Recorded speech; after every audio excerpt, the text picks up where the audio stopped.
brought to you by खाता book.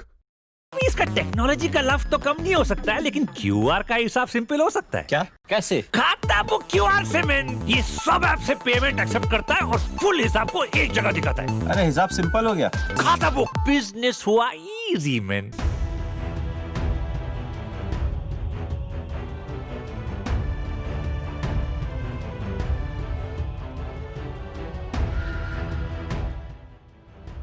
सूरत में कालेधन के खिलाफ शुरू हुई मुहिम का पासा अब उल्टा पड़ गया है। सूरत के कारोबारियों और नेताओं पर कालेधन का आरोप लगाने वाले बीजेपी नेता पीवीएस शर्मा खुद ही इस जंजाल में फंस गए हैं, क्योंकि अब खबर ये सामने आ रही है कि पीवीएस शर्मा के घर पर अलग अलग टीमों ने छापेमारी कर दी है। जानकारी के अनुसार नेता के घर में देर रात छापेमारी की गई थी, जिसके विरोध में नेता बीच सड़क पर धरने पर बैठ गए थे। बुधवार मध्यरात्रि से शुरू हुई आयकर विभाग की छापेमारी गुरुवार शाम तक भी जारी रही थी। पूरे मामले को समझने के लिए देखिए सूरत से गुजरात तक के संवाददाता की ये खास रिपोर्ट। सूरत शहर के भाजपा उपाध्यक्ष पीवीएस शर्मा को ट्वीट करना इस कदर भारी पड़ गया कि देर रात को इनकम टैक्स ने उनके घर पे छापा ही मार दिया। हम इस वक्त मौजूद हैं, ये 4 सेशंस नाम की बिल्डिंग है और इसी बिल्डिंग के चौथे फ्लोर पर जो फ्लैट है वहाँ पे भाजपा के उपाध्यक्ष पीवीएस शर्मा रहते हैं।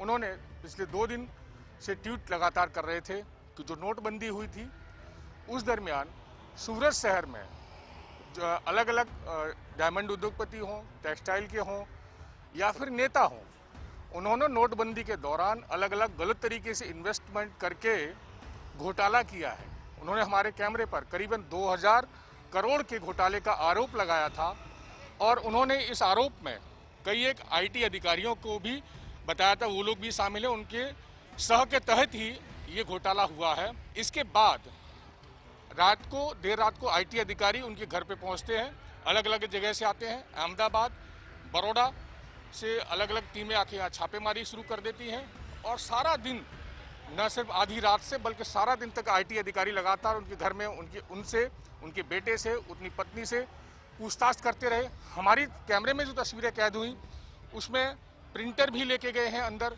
ताकि हिसाब किताब किस तरह से उनका जो आय है उससे अधिक संपत्ति हो उसका हिसाब किताब लगाने के लिए।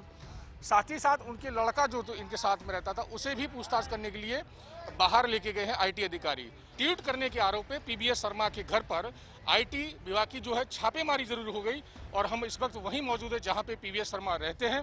आप देख सकते हैं यहाँ पर सिक्योरिटी टाइट कर दी गई है। देर रात से लगातार यहाँ पर ऊपर उनके घर पे पूछताछ हो रही है।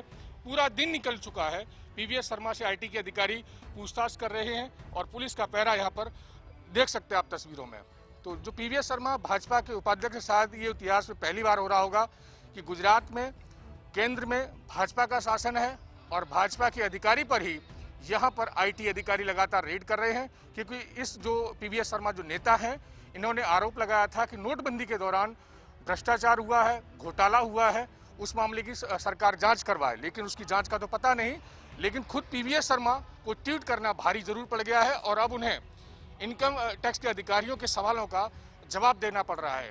यही नहीं, हमारी जानकारी के अनुसार पीवीएस शर्मा के सूरत में, पुणे में, मुंबई जो उनके ठिकाने हैं और उनसे संबंधित जो लोग हैं उनके यहाँ भी आईटी की छापेमारी चल रही है और जांच की जा रही है कि पीवीएस शर्मा की जो आय है उससे अधिक कितनी संपत्ति उन्होंने इकट्ठी की है। कैमरामैन साहिद जगताप के साथ संजय सिंह राठौड़, गुजरात तक।